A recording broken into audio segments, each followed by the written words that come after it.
jangankan yang sudah meninggal, kita yang masih hidup pun, umpamanya saya belum haji, ada uang untuk berangkat haji, tidak wajib segera berangkat. Boleh jalan-jalan ke Eropa dulu, ke Amerika, ke planet Mars, yang jangan ke akhirat.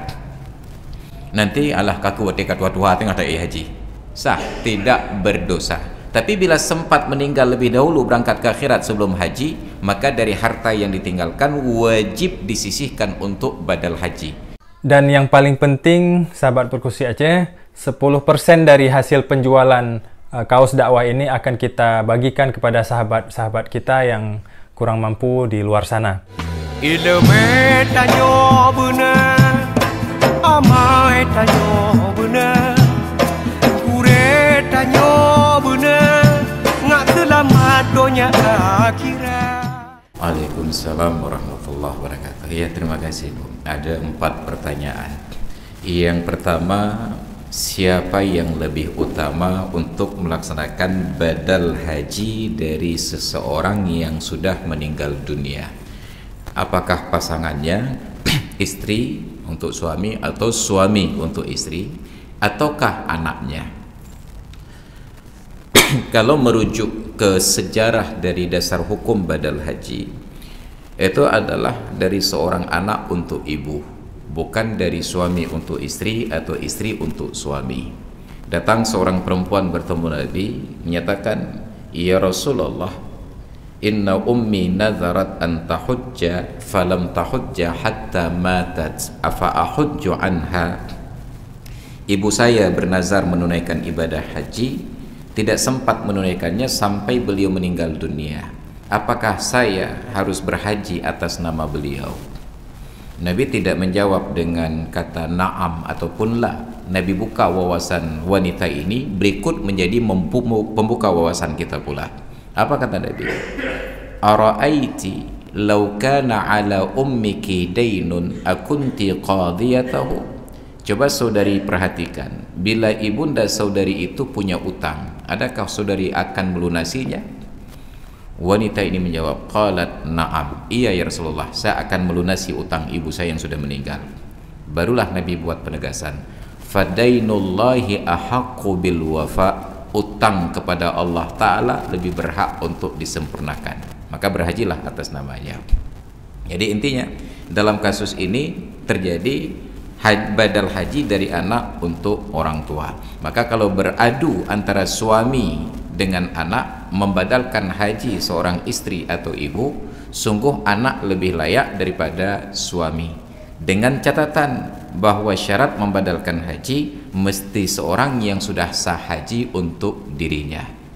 Ketentuan lanjutan, badal haji ini tidak mesti anak, tidak mesti suami, siapapun sah untuk melakukan badal haji, apalagi suami.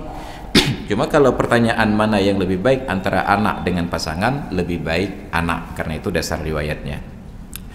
Untuk orang lain, standar yang paling tinggi badal itu adalah seorang yang sudah sah menunaikan ibadah haji, berangkat badal haji dari tempat orang yang dibadalkan. Orang Aceh yang mau dibadalkan berangkat dari Banda Aceh. Orang Kampung Prada yang mau dibadalkan, yang menggantikan badal itu warga Kampung Prada. Bila tidak, maka berganti standar kepada orang-orang lain yang dari tempat yang sama yang mampu berangkat, sampai derajat yang terakhir kepada seorang yang sudah sah haji yang berada di Arab Saudi. Itu derajat terakhir. Kemudian pertanyaan kedua, untuk seseorang itu bisa badal berapa orang? Ketentuan haji dalam 1 tahun untuk 1 orang hanya boleh 1 kali haji. Misalnya saya berangkat haji tahun ini, kalau saya niatkan badal untuk orang lain, artinya tidak ada haji untuk diri saya sendiri. Kalau saya niatkan untuk diri sendiri, enggak boleh badalkan orang lain. Saya dapatilah sebuah kasus, seorang kerabat, beliau berangkat haji tahun 2003, membawa 2 badal haji. Yang saya tahu itu hari tanggal 8 Zulhijjah, 7 Zulhijjah sebelum berangkat ke Arafah. Beliau panggil saya ke maktabnya, ketika bertemu terlihat beliau dalam suasana panik. Saya tanya, kenapa Pak? Kata beliau, saya masih ada 2 badal haji tapi belum ada yang mengerjakan. Saya bilang kalau hari sekarang kita mencari orang badal haji itu sangat sulit, karena semua orang sudah punya tanggung jawab masing-masing. Kenapa enggak kemarin-kemarin? Dalam posisi panik, akhirnya beliau keluarkan tawaran, bagaimana kalau kita badalkan saja. Padahal saya baru haji pertama, itu 2003, dan beliau juga baru haji pertama. Saya katakan, ya Wak, kalau mau cari uang jangan cara seperti ini. Bagaimana badal haji untuk 2 orang, padahal kita hanya bisa haji untuk sendiri. Begini kata beliau, kita berangkat ke Arafah dulu, kita wukuf, lalu balik lagi kemari, kita datang lagi ke Arafah. Beliau pikir bolak-balik ke Arafah bisa 2 kali wukuf. Maka saya tekankanlah makian tersebut. Iran Yahwam yang minta peng pengak gaulnya. Baru beliau kaget. Pengakiban. Baru saya jelaskan, baru saya tersadar bahwa beliau orang awam yang tidak paham tentang aturan ibadah. Haji dalam 1 tahun hanya berlaku untuk 1 orang. Anda naik haji atas nama sendiri, nggak boleh badal orang lain. Anda badalkan orang lain tidak sah untuk diri sendiri. Oh benar katanya. Baru beliau tersadar. Andai kata boleh 1 orang badal untuk lebih dari 1 orang, maka mudah sekali cari uang.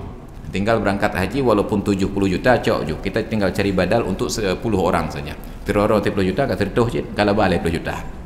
Tidak boleh. 1 orang hanya boleh badal untuk 1 orang. Yang ketiga, menunda badal. Setiap kewajiban dalam agama sifatnya alat tarakhi, bukan alal faur. Artinya tidak wajib segera.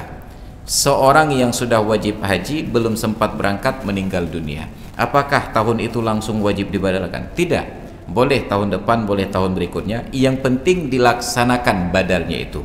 Cuma prinsipnya lebih cepat lebih baik. Maka prinsip itu yang dipakai sebagai slogan Yusuf Kala waktu naik presiden dulu, lebih cepat lebih baik. Tetapi tidak ada keharusan segera, maka wajib alat tarakhi. Jangankan yang sudah meninggal, kita yang masih hidup pun, umpamanya sekarang, umpamanya saya belum haji, ada uang untuk berangkat haji, tidak wajib segera berangkat. Nah, saya boleh jalan-jalan ke Eropa dulu, ke Amerika, ke planet Mars, yang jangan ke akhirat. Nanti Allah kaku watika tua-tua tengah tak haji. Sah, tidak berdosa. Tapi bila sempat meninggal lebih dahulu berangkat ke akhirat sebelum haji, maka dari harta yang ditinggalkan wajib disisihkan untuk badal haji. Karena itu sudah menjadi hutang kepada Allah Ta'ala. Jadi tidak wajib segera, tetapi lebih baik disegerakan. Karena keadaan hidup akan berubah. Sekarang kita punya biaya, ke depan belum tentu. Sekarang hati kita terasa nyaman untuk membiayai orang tua yang sudah meninggal badal haji, ke depan tiba-tiba ada bisikan gaib yang lain lagi, baca cok kredit pulang katanya. Itu menjadi masalah apabila ditunda-tunda. Tapi tetap tidak dilarang. Yang keempat, seberapa besar tanggung jawab orang yang menjalankan badal haji. Badal haji ini kalau kita sebut itu sebagai transaksi, prinsipnya adalah yad amanah. Amanah, nggak bisa menuntut karena nggak ada bukti.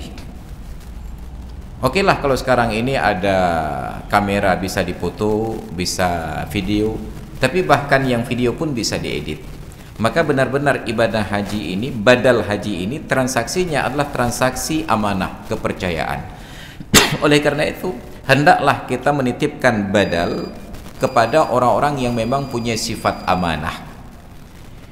Ketika saya haji 2003 dan 2004, di 2004 ada jemaah yang menggugat, Ustaz, kenapa di Aceh badal haji itu biayanya mahal? Padahal di sini kami ada yang menawarkan badal haji itu 2 juta saja. Sedangkan di Aceh 8 juta, 10 juta, 15 juta. Saya bilang ke beliau, Bu, ada harga, ada barang. Ada harga, ada rupa. Yang berangkat dari Aceh itu mereka benar-benar mau beribadah. Atau untuk ukuran kami mahasiswa, kami dari Mesir berangkat kemari habis biaya itu sekitar 5 juta.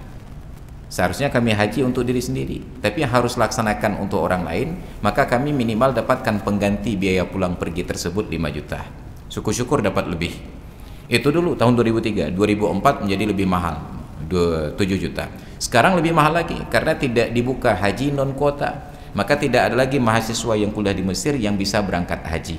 Karena nggak mungkin orang Mesir berikan jatah haji mereka kepada orang mahasiswa. Sama seperti kita. Apa yang terjadi? Mereka mencari orang-orang yang ternyata mau murah. Kenapa mau murah? Ternyata yang melaksanakan ibadah haji ini bukan orang yang mengerti syariat, tapi masyarakat kita jemaah percaya, karena pakai kain sarung, apalagi pakai baju jubah, pakai pakaian orang Arab, bahasa Arabnya fasih lagi Abu Lahab. Rupanya TKI, tenaga kerja Indonesia, memang ke sana mencari uang. Mereka nggak mau tahu dosa tidak dosa, yang penting dapat uang. Kenapa bersedia dengan biaya murah 1 juta 2 juta? Karena mereka akan cari badal haji dari orang sebanyak-banyaknya. Diambil dari ibu 2 juta, diambil ibu lain 2 juta, diambil mungkin 10 orang, dapat 20 juta. Semuanya dibadalkan oleh satu orang, satu pun nggak sah. Tetap ada harga, ada rupa. Orang yang amanah, yang tahu hukuman Allah Ta'ala di akhirat, kita tahu dia ngerti agama, kita tahu ke perilakunya itu lurus, walaupun tetap dalam makna manusia itu ada saja yang salah, maka orang-orang seperti ini kita titipkan amanah. Maka dia akan berpikir, ya Allah, saya sudah diberikan uang oleh Bapak Fulan sebanyak 15 juta rupiah untuk membadalkan haji orang tuanya.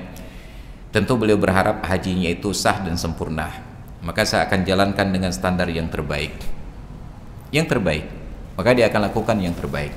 Tapi orang yang ketika mendapatkan nilai badal haji itu salah kadar, alah wati laki badal haji laki-laki kurang jid, kakak dia badal laki-laki kurang jid, maka tetap ada rupa, ada harga. Tapi orang yang amanah menjalankan tugas ini, walaupun dibayar murah, mereka tetap akan menjalankan sesuai dengan standar amanah. Makanya ketika menitipkan badal haji, perhatikanlah orang yang kita titipkan, kenal atau tidak. Kalau tidak kenal, cari referensi orang ini amanah atau tidak. Nah, kalau sudah amanah, maka silahkan kembalikan urusannya kepada Allah. Dan yang paling penting, dia paham agama atau tidak. Jangan seperti Pak Wah yang tadi saya sebutkan, ketika sudah mepet dia mau wukuf 2 kali dalam 1 tahun, padahal satu orang hanya boleh wukuf 1 kali untuk dirinya atau untuk orang yang lain. Tidak boleh dalam 1 tahun satu orang 2 kali haji. Itu ketentuan tentang ibadah haji. Maka bagi kita yang orang tuanya sudah meninggal, semasa hidup orang tua ada kemampuan naik haji tapi belum sempat ditunaikan karena berbagai pertimbangan, maka anak-anak sebelum memfaraidkan harta ada kewajiban untuk menyisihkan badal haji. Nominalnya itu seharusnya kita persiapkan 1 ONH untuk berangkat. Dan yang paling utama melakukan adalah dari anak-anaknya sendiri yang sudah selesai melakukan ibadah haji. Oh, kalau terasa ini belum ada, tapi ada anak tahun ini mau berangkat haji pertama, berangkat saja dulu. Nanti setor BPIH untuk badal haji orang tuanya. Maka saya kagum, ada seorang bapak-bapak pensiunan dari bank daerah. Beliau naik haji sebanyak 5 kali dalam rombongan orang tua saya. Saya tanya ke beliau, Iran ho haji mula ulang? Apa kata beliau? Pak Ustadz, yang pertama dulu untuk saya dengan istri berangkat haji. Saya berangkat yang kedua, saya niatkan badal haji untuk almarhumah ibu saya. Yang ketiga, saya niatkan badal haji untuk almarhumah ibu mertua saya. Itu yang saya kagum. Beliau memperlakukan ibunya dan ibu mertua sama. Tidak ibu beliau langsung ayah beliau, tapi ibu beliau dan almarhumah ibu mertua. Yang keempat, Pak Ustadz, saya naik haji, saya badalkan haji almarhum ayah saya. Dan yang kelima, saya naik haji, saya badalkan haji almarhum ayah mertua saya. Beliau tinggal dekat dengan Masjid Jami' Lung Batah. Seorang orang tua naik haji 5 kali, pertama dengan istri, yang keempat naik sendiri untuk membadalkan masing-masing ini. Maka kalau kita mampu melakukan demikian, sungguh kita akan menjadi bahagian dari anak-anak yang berbakti tersebut. Langsung lakukan sendiri, jangan langsung prioritaskan untuk membadal kepada orang lain kecuali situasinya sudah mendesak. Hadirin dan hadirat sekalian yang dirahmati Allah, demikian kajian kita pada malam ini. Mudah-mudahan menjadi ilmu yang bermanfaat. Wallahu a'lam bis-shawab wa ilaihil marji'un wal ma'ab. A'udzu billahi minasyaitonir rajim. Bismillahirrahmanirrahim. Alhamdulillahi rabbil alamin, wassalatu wassalamu ala sayyidina Muhammad wa ala alihi wa sahbihi ajma'in.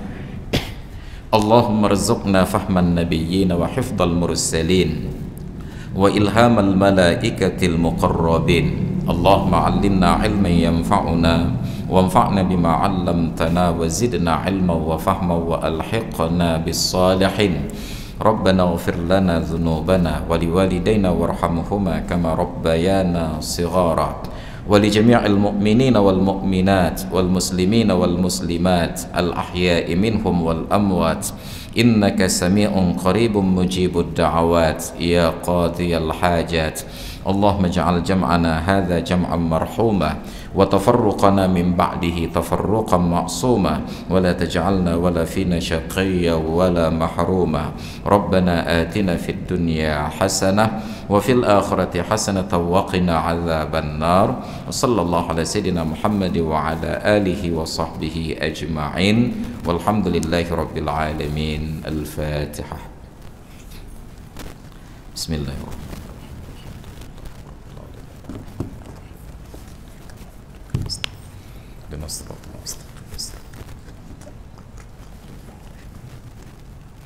Amin rabbal alamin. Hadanallahu yakum ajma'in. Assalamualaikum warahmatullahi wabarakatuh.